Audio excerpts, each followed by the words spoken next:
Okay, this is a 2009 Chevy C5500 Duramax. I believe it's a 6.6 liter diesel. It's the Kodiak chassis platform. Evidently that's desirable. I'm going to go around and just explain a few of the things. The university that I purchased it from had the oil changed every 5,000 miles. They had the brakes done regularly and the tires. I have newer tires on the front and brand new tires on the back. The chassis batteries are under this step. I believe that's a engine heating element. The mirrors are electrically adjustable.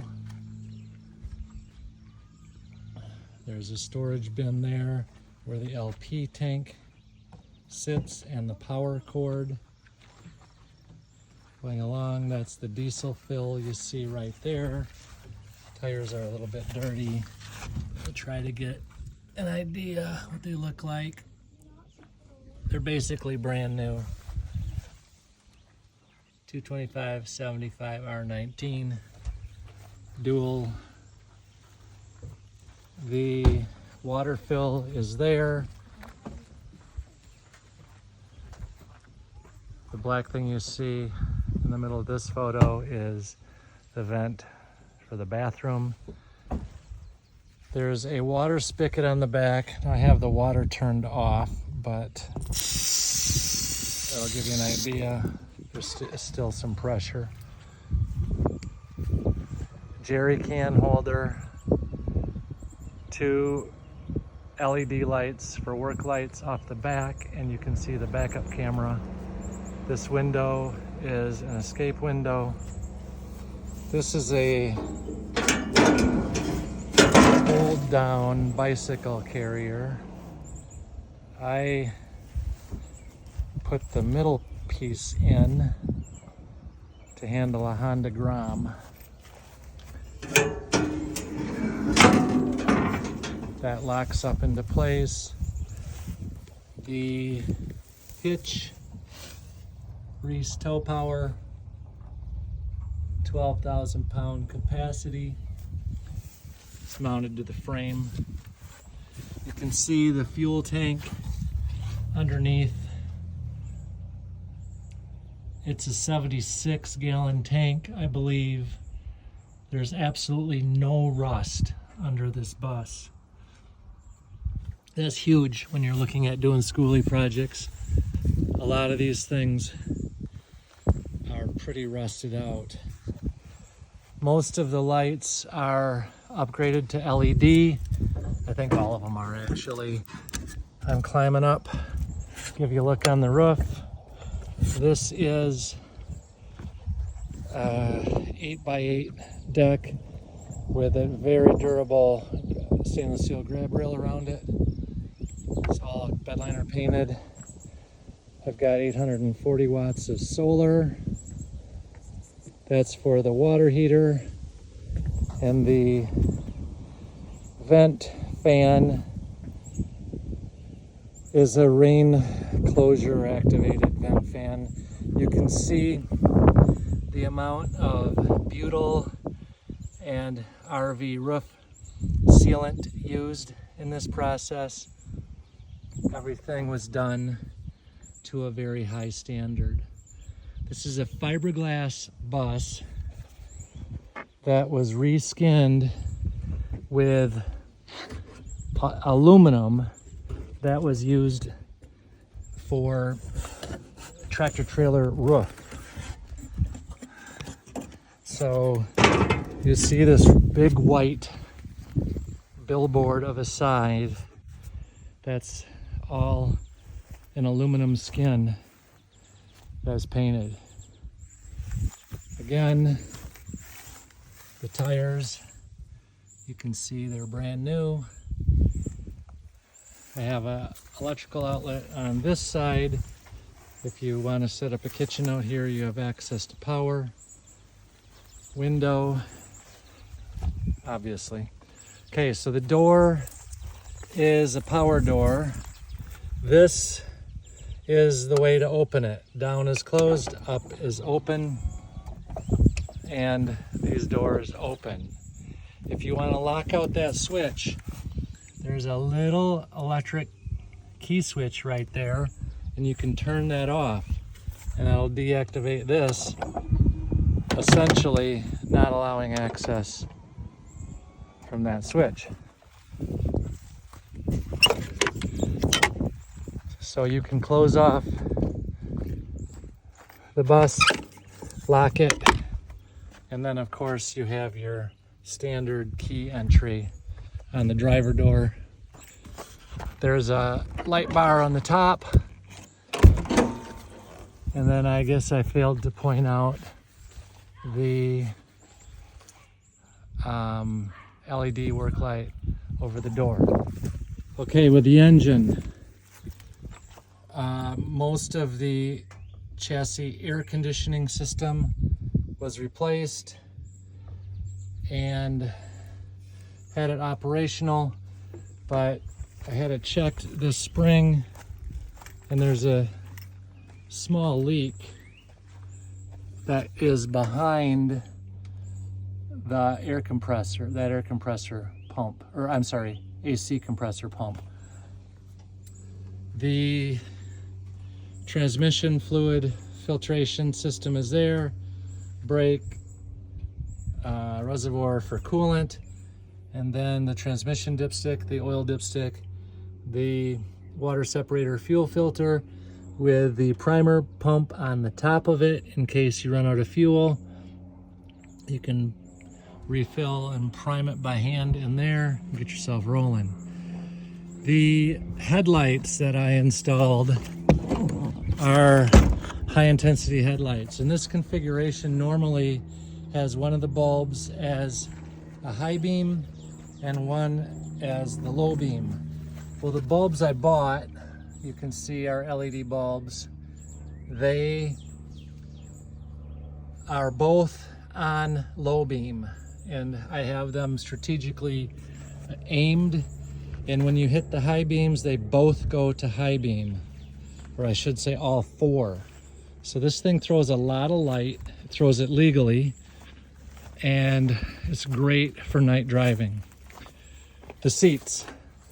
The two seats are out of a tractor, semi-tractor, and they, this is basically an air ride seat. This one, I don't have the valve connected. Phone holder, Bluetooth audio with a backup camera. On that switch, these switches here are the external lights, and this switch is to open and close the door. Your climate controls, and again, the AC works, but there's a leak on the back of that compressor that has to be checked. There's a second compressor mounted out on the engine that could be swapped with the one that doesn't, or the one that's leaking. The bus used to have a big system in the back that was removed when I did the build. Okay, some of the electrical comes up to this point. It's kind of self-explanatory. These speakers are connected to the radio. They jam. They're good speakers. This is a power port for charging phones with a USB and a USB-C. Here's another power port for charging with USB, USB-C, and right down there are two cigarette-style 12-volt power ports. That's the jerry can that goes on the back. Pretty basic in this main salon area. I just have a temporary couch here. There's kind of a blank canvas for what you could build. I think I would do a fold-down table in this area that acts as a desk or secondary as a desk. I think I would put upper cabinets above the countertop. This is a propane 2-burner stovetop. There's an additional auxiliary heater that works off of the engine right here. I have gray subway tile that I was going to use as the backsplash. Good sized kitchen sink. The remote for the mini split is there. That's the mini split. Works really well. Works off 110 power. And it can be run off the inverter. However, those things don't run very long on power inverters. The batteries go discharge. So apartment size refrigerator. I just use these bungees to keep it closed when I'm traveling down the road. And then I put a privacy curtain above the rear bedroom area. That could be removed or not. We've got really nice LED lighting. There's plenty of light in the bus. All of these windows are emergency exit windows. And the shower. This is I kind of built it around the shower because I like nice big showers. This is 48 by 32, Moen plumbing. And then it's lined with that aluminum. So it's pretty cool, pretty industrial. Very durable shower pan. There's no spring to that. And this is my third bus build, and I'm not putting a black water tank ever again on a bus build. I'm going to use these portable toilets that you can take apart and you can just empty it into another toilet. You could probably go a week with that and then just carry it to a toilet anywhere and empty it. The closet. This is a diesel heater right here, 8,000 BTU diesel heater. The batteries I have hooked up to the solar. And this tells us right now we're charging. It's only drawing a small amount of power because the batteries are fully charged. The on-demand hot water heater works great, and I plumbed it. So there's a valve right there. If you open that, you can actually circulate water into the hot water heater and then back to the tank. So you can actually heat up a 120 gallon water tank back here. You could make that your hot water storage tank if you wanted lots of hot water. Then back there you see the actuator tank and the pump for the fresh water. This is all a lot of storage under the master. Another light. This is the master.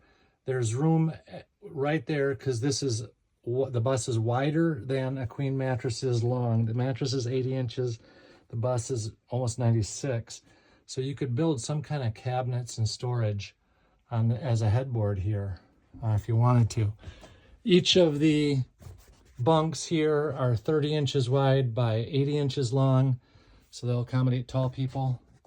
These are touch LED reading lights that have a USB connection. There's one of those in each of these two side bunks, and there's storage underneath that bunk.